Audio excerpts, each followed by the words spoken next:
नमस्कार।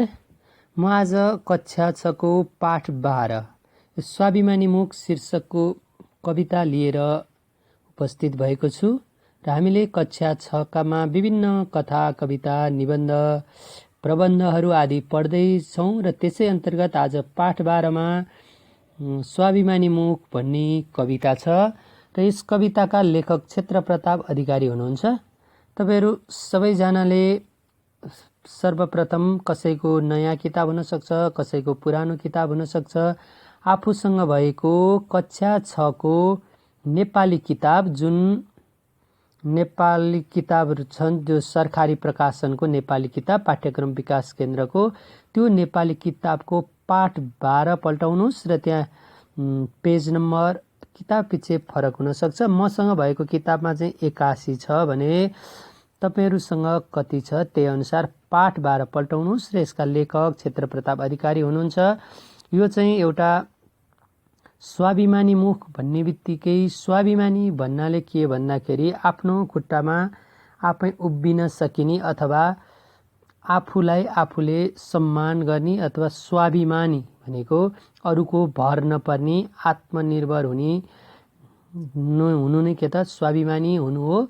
त्यही स्वाभिमानीमुख भन्ने शीर्षकमा यहाँ एउटा कविता लेख्नु भएको छ क्षेत्रप्रताप अधिकारीले र आज हामी यसको लय वाचन गर्छौं अनि यसको सरसर्ती अर्थ के रहेछ त्यो अर्थको पनि लाउँदै जान्छौं र भ्याएसम्म शब्दार्थहरू पनि हामी आजको यो कक्षामा लिएर उपस्थित भएको छु म र त्यही अनुसार हुन्छ। यसलाई यो एउटा गीतिलयमा अथवा लोकलयमा आधारित कविता भएको भन्नाले यो लयात्मक कविता नै हो, पद्यात्मक कविता नै हो।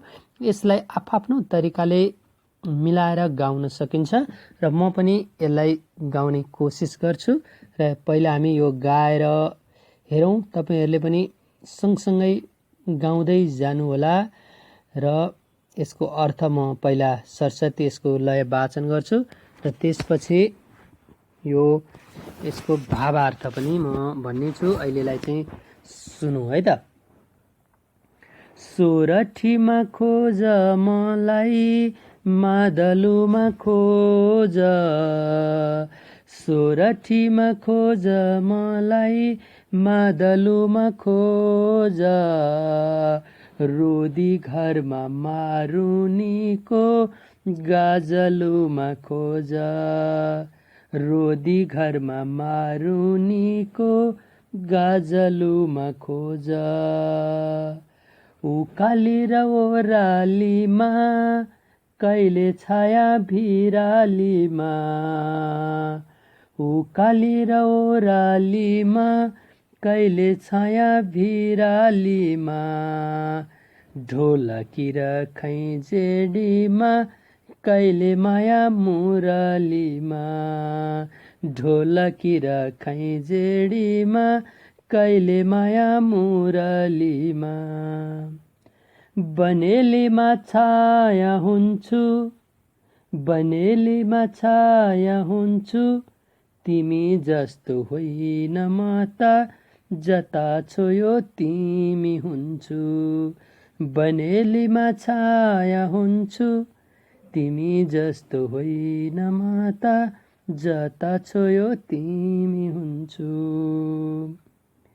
खरीबोटमा खोज मलाई चरीकोटमा खोज, खरीबोटमा खोज मलाई चरीकोटमा खोज, भोट जाने बाटो मुनि भेडी गोठमा खोज, भोट जाने बाटो मुनि भेडी गोठमा खोज, हिमफेदीको आधेरीमा भीमफेदीको पाँधेरीमा, हिमफेदीको आधेरीमा भीमफेदीको पाँधेरीमा, कहिले सितै बुकी फुल्छु, कहिले सितै बुकी फुल्छु, हे पिएको सुख भन्दा पुजिएको दुःख राम्रो, हे पिएको सुख भन्दा पुजिएको दुःख राम्रो, कोरी बाटी छैन रेशम, कोरी बाटी छैन रेशम, स्वाभिमानी मुखै राम्रो, कोरी बाटी छैन रेशम, स्वाभिमानी मुखै राम्रो। माई बेनीमा खोज मलाई, कागबेनीमा खोज, माई बेनीमा खोज मलाई, कागबेनीमा खोज, कर्णालीको पानीभित्र नागबेनीमा खोज, कर्णालीको पानीभित्र नागबेनीमा खोज, सोरठीमा खोज मलाई, मादलुमा खोज, रोदी घरमा मारुनीको गजलुमा खोज। यसरी हामीले यो लोक लयमा अथवा लोक छन्दमा भन्दा पनि लोक लयमा लेखिएको यो एउटा पद्यात्मक कविता हो र यो कवितालाई यसरी मैले गाएँ र आफआफ्नो तरिकाले यसलाई भाका हालेर गाउन सकिन्छ, किनकि लोक छन्द अथवा लोक लय भनेकै आफ्नो आफ्नो तरिकाले र आफ्नो आफ्नो ठाउँ अनुसार यसलाई गाउन सकिन्छ। र क्षेत्र प्रताप अधिकारीले पनि अधिकांश कविता भन्दा पनि उहाँको गीतमा नै प्रख्याति हामीले सुनेका छौँ। उहाँले लेख्नुभएका गीत नारायण गोपालदेखि नयाँ पुस्ताका गायकहरूले पनि गाउनु भएको छ। अब यहाँ हामीले सरसर्ती मैले अघि नै भनिसकेँ, स्वाभिमानी मुख भनेको छ। स्वाभिमानी भन्ने बित्तिकै के हो त, आफ्नो खुट्टामा आफै पर्ने अथवा अरूको भर नपर्ने, कसैसँग आश्रित नभइकन आफ्नो मेहनत गरेर आफै स्वावलम्बी बन्ने प्रक्रियालाई अथवा त्यो बानीलाई नै के भन्छ, स्वाभिमानी भनिन्छ। र त्यही स्वाभिमानी मुख भन्नुको अर्थ पनि हामी स्वाभिमानी छौँ, हाम्रो मुख स्वाभिमानी छ भन्ने अर्थमा हो। अब यहाँ लाइनगत रूपमा हामी सरसर्ती यसको अर्थ हेरौँ।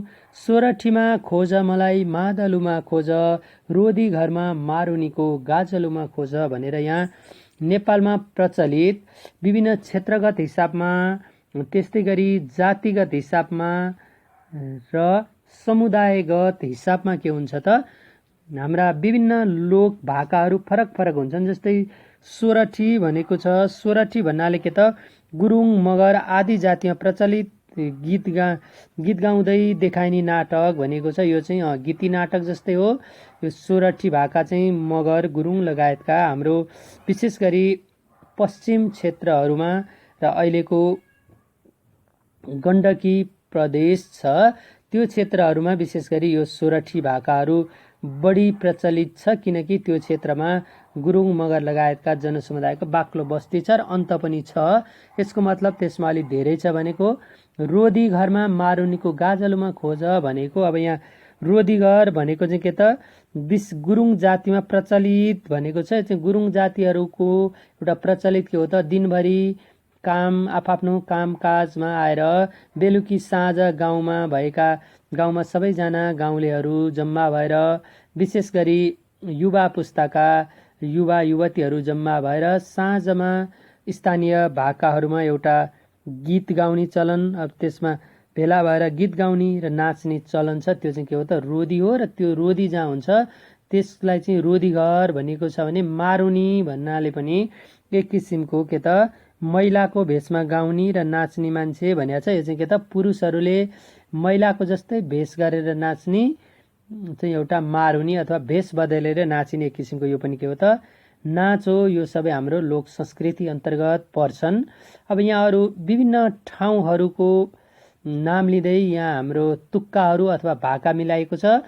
जस्तै उकाली र ओरालीमा, कहिले छाया भिरालीमा, ढोलकी र खैजेडीमा, कहिले माया मुरलीमा भनेर के भनेको छ त, दोस्रो लाइनमा यहाँ विभिन्न बाजाहरूको अथवा नेपालको भौगोलिक बनावटलाई जोड्दै नेपालमा प्रचलित बाजाहरूको पनि यहाँ के गरेछ त, जानकारी दिन खोजेको। जस्तै उकाली ओरालीमा भन्नाले, उकाली ओराली भनेको तिमीलाई थाहा छँदैछ, ठाडो बाटो माथितिर चढ्नु पर्ने उकाली भनिन्छ, तलतिर झर्ने बाटोलाई ओराली भनिन्छ। अनि भिरालीमा भनेको पनि ओह्रालो परेको अथवा ढल्किएको भिरालो जमिनलाई भिराली भनिन्छ। यो भाका मिलाउन आएको छ। मुख्य गरी अब ढोलकी भनेको पनि एक किसिमको के त लोकबाजा नै हो। यो ठुलो हुन्छ। त्यहाँ चित्रमा पनि विभिन्न देखाएका छन्। जस्तै यहाँ एकजना उठेर बोकिरहनु भएको छ, ठुलो हो, यस्तोलाई ढोलकी भनिन्छ। अनि त्यो दायाँपट्टि गजालेर बायाँपट्टि हातले भने चाहिँ गजा भनेको लट्ठीले बजाउने हो, यो हो। यहाँ एकजना जो उठेर एउटा ठुलो लिइरहनु भएको छ हो, त्यो चाहिँ के हो त ढोलकी हो। चित्रमा हेर्न सक्छौ तिमीहरूले। चित्रमा एकजनाले बसेर मादल बजाउनु भएको छ भने एकजनाले चाहिँ ठुलो मादल जस्तै एउटा बजाउने बाजा बेर एकपट्टि लट्ठीले एकपट्टि हातले बजाएको छ हो, यसलाई ढोलकी भनिन्छ। यो पनि के त हाम्रो लोक बाजामा पर्छ नेपालको। त्यस्तै गरी अनि अर्को के छ त मुरली भनेको तिमीहरू सबैलाई थाहा छ। यहाँ पनि एकजनाले मुरली मुखमा लट्ठी हो, बाँसबाट अथवा निगालो बाँसहरूबाट र अन्य काठहरूबाट पनि यो बनाइएको हुन्छ र यो चाहिँ सुरिलो आवाज निकाल्ने एक किसिमको यो पनि के हो त लोक बाजा हो भने। यहाँ अर्को के बनेलीमा छाया हुन्छु तिमी जस्तो होइन म त जता छ तिमी हुन्छु भनेको बनेली भनेको के त वन भएको ठाउँहरू हो।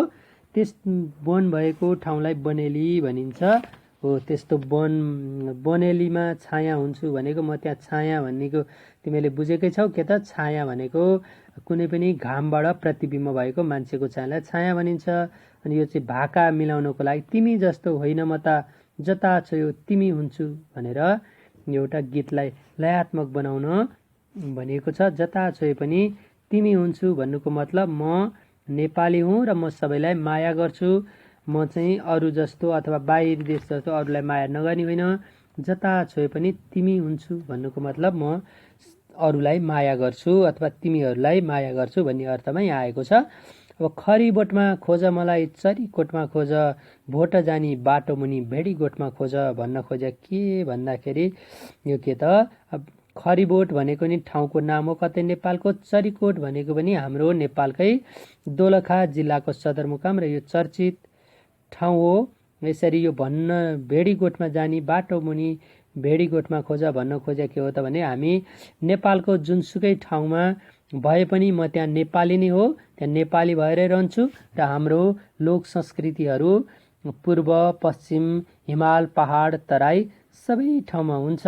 अथवा भोट जाने बाटो मुनि भेडी गोठमा खोज भन्नुको मतलब भोट जाने बाटो भन्ने बित्तिकै हामीले हिमाली भेगको सम्झनुपर्छ, हिमाली भेगमा हुन्छौँ। अनि खरीबोट भन्नाले र चरीकोट भन्नाले पनि हाम्रो नेपालको विभिन्न ठाउँहरूमा जहाँ पनि खोजे पनि म त्यहीँ हुन्छु भन्न खोजे है त। म नेपालभरि जहाँ खोजे पनि हाम्रो संस्कृति पाइन्छ अथवा म त्यहीँ हुन्छु र त्यहाँ भएको म नेपाली एउटा स्वाभिमानी नेपाली हो भनेर यहाँ हामीलाई यसको अर्थ व्यापक जति लाउन सकिन्छ। अहिले हामी सिधा सरल अर्थहरू बुझौँ।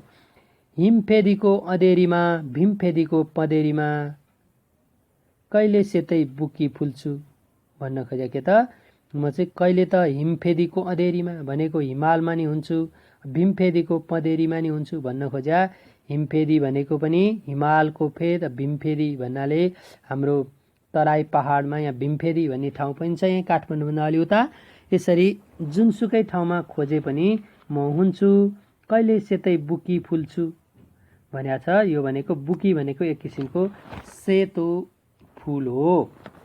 अब यहाँ अर्को दुईटा लाइन पनि छ यता के त हेपिएको सुख भन्दा पुजिएको दुखै राम्रो, कोरीबाटी छैन रेशम स्वाभिमानी मुखै राम्रो भनेको के त हामी मैले के हेपिएको दुःख सुख भन्दा भनेको के त हामी नेपालीहरू अरूले हेपेर धेरै धनी हुनु अथवा अरूको हेपाइमा परेर मिठो खानु राम्रो लाउनु भन्दा बरु पुजिएको दुखै राम्रो भनेको आफूले मेहनत गरेर परिश्रम गरेर दुखै गरेर भए पनि त्यो चाहिँ हामीलाई राम्रो हुन्छ। जस्तै भन्नुको मतलब के त कसै धनी मान्छेको घरमा अथवा धनी देशको आश्रय लिएर कसैको धनीको नोकर भएर मासु भात खानु अथवा घिउ भात खानु भन्दा बरु आफै दुःख गरेर के त साधारण रुखो पिठो जे पाइन्छ त्यही खाँदाखेरि नि हामीलाई बढी आनन्द आउँछ र यो कोरीबाटी छैन रेशम भनेको यो कवितालाई एउटा भाका मिलाउनको लागि आएको हो। कोरीबाटी छैन रेशम स्वाभिमानी मुखै राम्रो भनेको कोरीबाटी गरेर सिँगारेर मात्रै राम्रो हुँदैन। हामी चाहिँ स्वाभिमान भएर अथवा आत्मनिर्भर भएर आत्मगौरव गरेर आफैले आफैलाई सम्मान गरेर आफ्नो काममा र आफ्नो देशमा बसेर खुसी हुनु नै अथवा आफूले आफैलाई गर्व गर्न लायक अथवा आफूले आफूलाई गौरव गर्ने आफूसँग आफै आत्मनिर्भर हुने मुखै चाहिँ राम्रो अथवा स्वाभिमान हुनु चाहिँ राम्रो भनेको छ। फेरि अन्तिममा के भनेको छ त, माइबेनीमा खोज मलाई कागबेनीमा खोज कर्णालीको पानीभित्र नागबेनीमा खोज भनेको के त, नागबेनी जस्तै बाङ्गोटिङ्गो भएर बग्ने पानीको छाल भनेको छ यहाँ तल भन्न खोजेको के त। कागबेनी भनेको कहाँ पर्छ त, हाम्रो यो मुक्तिनाथ, यता मुक्तिनाथ भनेको मुस्ताङ जिल्लामा पर्छ, मनाङ मुस्ताङको सिमानातिर। त्यो मुक्तिनाथमा को ठाउँको नाम कागबेनी हो भन्नु खोजेको के त। पूर्व माइबेनी भन्नाले पूर्व इलाममा खोज अथवा बिचमा खोज अथवा पूर्व पश्चिम जहाँ खोज त्यहाँ हामी नेपाली छौँ र हामी नेपाली के छौँ त, स्वाभिमानी छौँ। हामीलाई हेपिएको दुःख सुखभन्दा पुजिएको दुःख अथवा अरूको भर परेर अरूको आश्रय लिएर अरूको दया मायाले सुख पाउनुभन्दा हामी आफै पौरख गरेर आफै मेहनत गरेर खुसी हुनु चाहिँ राम्रो ठान्छौँ भनेर यो क्षेत्र प्रताप अधिकारीले लेख्नुभएको स्वाभिमानी मुख भन्ने कविताले हामीलाई बताउन खोजेको छ। र अब हामीले यसका बुझि पनि सक्यौँ यसमा के छ त, समग्रमा नेपालमा भएका विभिन्न लोक संस्कृतिहरूको बारेमा नि चर्चा गरिएको छ। अनि त्यसपछि हाम्रो आफ्नै मौलिक लोक संस्कृतिहरू छन्। अनि हाम्रो बानी के छ त, हामी नेपालीहरूको अथवा स्वाभिमानी बानी छ अथवा स्वाभिमानी मुख देखाउन चाहन्छौँ हामी भन्नुको अर्थ हामी आफैमा गर्व गर्छौँ, आत्मगौरव गर्छौँ, आफूले आफैलाई सम्मान गर्छौँ, हामी अरूको हेपेको अथवा अरूसँग भर पर्दैनौँ, हामी आफै हुन्छौँ। अथवा नेपालको पूर्वदेखि पश्चिम जहाँ खोजे पनि हाम्रो यही स्वाभिमानी संस्कृति छ र हामी लोक संस्कृतिले धनी छौँ। हाम्रो नेपाल सानो भए पनि सांस्कृतिक र गौरवका हिसाबले अथवा स्वाभिमानका हिसाबले विश्वमा नै एउटा राम्रो उदाहरणीय देश छ र हामी त्यही भएर सधैँ स्वाभिमानी हुनुपर्छ, त्यो हामी नेपालीहरूको धर्म हो भनेर यहाँ के त लगभग यो कविताका अर्थ विशेष यही हो। सरस्वती के हेरौँ त भन्दाखेरि हामी यो यसको शब्दार्थ एकचोटि हेरौँ। मैले अहिले भनि पनि सकेको छु सबै अर्थहरू। जस्तै के भनेको छ, सोरठी। सोरठी भनेको के रहेछ त, गुरुङ मगर आदि जातिमा प्रचलित गीत गाउँदै देखाइने नाटक। रोदीघर विशेषतः गुरुङ जातिमा प्रचलित राति निश्चित ठाउँमा ठिटाठिटी भेला भएर गीत गाउने र नाच्ने घर, त्यो चाहिँ के त रोदीघर। अनि त्यहाँ गाइने गीत चाहिँ रोदी हो भने जहाँ गाइन्छ त्यो ठाउँ चाहिँ त्यो घर चाहिँ के हो त रोदीघर हो। मारुनी भनेको के रहेछ त, महिलाको भेषमा गाउने र नाच्ने मान्छे भनेको छ। जस्तै यहाँ विशेष गरी पुरुषहरूले महिलाको भेषमा गाउने र नाच्ने गर्थे। एउटा के त पहिला के थियो भने नेपाली समाजमा सुरुमा हुँदाखेरि महिलाहरूलाई एक त नाच्ने गाउनेमा त्यति उनीहरू अथवा परिवारहरूले अनुमति नै दिँदैन थियो र महिलाहरूलाई त्यो किसिमको शिक्षा दीक्षा पनि केही नभएको हुनाले केही नाटकहरू देखाउनु पर्यो अथवा महिलाको भूमिकामा नाटकहरू देखाउनु पर्यो भने पनि के गर्थे त, पुरुषहरूले नै महिलाको भेषमा अथवा महिलाको कपडाहरू लाएर नाटकहरू देखाउँथे। त्यही बेलादेखि नै सायद प्रचलन भएको हुनुपर्छ। मारुनी भने के रहेछ त, महिलाको भेषमा गाउने र नाच्ने मान्छे। ढोलकी भनेको के रहेछ त, अघि नै भने मैले एउटा लोकबाजा नै हो। दायाँपट्टि गजाले र बायाँपट्टि हातले धाप दिएर बजाइने तालबाजा भनेको छ। तालबाजा भनेको चाहिँ जस्तै मादल तबला त्यो ताल मिलाएर गीत गाउँदाखेरि टाइमिङ भन्छ नि हो, त्यो मिलाउनको लागि बजाउने यो एउटा बाजा हो। गजा भनेको चाहिँ के हो त भन्दाखेरि त्यो जुन लट्ठी हुन्छ बाजा बजाउन प्रयोग गर्ने त्यो गजा भने हो। अब खैजेडी भनेको डम्फु जस्तै तर डम्फुभन्दा सानो घेरामा मुजुर जडिएर एकातिर मात्र छालाले मोडिएको भजन कीर्तन बजाइने तालबाजा भनिन्छ हो। यो खैजेडी पनि हाम्रो लोक भजनहरूमा प्रचलित एउटा खैँजडी बाजा हो। एकपट्टि केले त तार छालाले मोडिएको हुन्छ भने छेउछेउमा छिन्द्रिङ छिन्द्रिङ बन्ने मुजुरहरू पनि जोडिएका हुन्छन्। भेडीगोठ भनेको त के त भेडालाई पाल्ने, भेडा राख्ने गोठ, भेडा बान्ने गोठ भइहाल्यो। भेडा भनेको तिमीले थाहा पाएकै छौ, बाख्रा जस्तै हो, हिमाली क्षेत्रमा विशेष गरी पालिने बाख्राको एउटा प्रजाति हो भेडा। र यो भेडा चाहिँबाट ऊनहरू आदि निकालिन्छ। यो सबैलाई थाहा छ, तिमीले बुझ्या पनि छौ होला। र कतिपयले भेडा प्रत्यक्ष देखा छौ, प्रत्यक्ष देखा छैन भने टिभीहरूमा भिडियोहरूमा अवश्य देखा छ। स्वाभिमानी भन्ने बित्तिकै के रहेछ त हामीले धेरै चर्चा गरिसक्यौँ। कविताको शीर्षकै स्वाभिमानी मुख, आत्मगौरव, आफैलाई मान गर्ने भाव। अब माई बेनी भने के रहेछ त यो नेपालको कुनै ठाउँ हो। पूर्वको इलामका माई र जोगमाई दुई नदीको दोबानमा माघभरि मेला लाग्ने स्थान भने रहेछ। त्यो दुई ठाउँमा माघभरि मेला लाग्ने एउटा स्थान, मन्दिर भएको ठाउँको नाम के त माईबेनी। मुक्तिनाथ कागबेनी भनेको चाहिँ मुक्तिनाथ नजिकमा रहेको प्रसिद्ध तीर्थस्थल।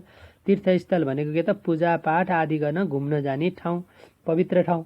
नागबेनी भने के रहेछ त नागबेली जस्तै बाङ्गोटिङ्गो भएर बग्ने पानीको छाल भनेको नाग भनेको सर्प, नाग सर्प जस्तै बाङ्गोटिङ्गो भएर जसरी हिँड्छ त्यसै गरी नदीहरू बगेर हिँड्छ नि हो, त्यसैलाई के भनेको छ त नागबेनी अथवा नागबेली भनेको चाहिँ नाग जस्तै बाङ्गोटिङ्गो भएर बग्ने पानी नागबेनी भनिएको। ल आजको कक्षामा हामीले यति नै गऱ्यौँ। स्वाभिमानी मुख कविताको लय वाचन गरौँ, यसको अर्थ शब्दार्थ सबै गऱ्यौँ।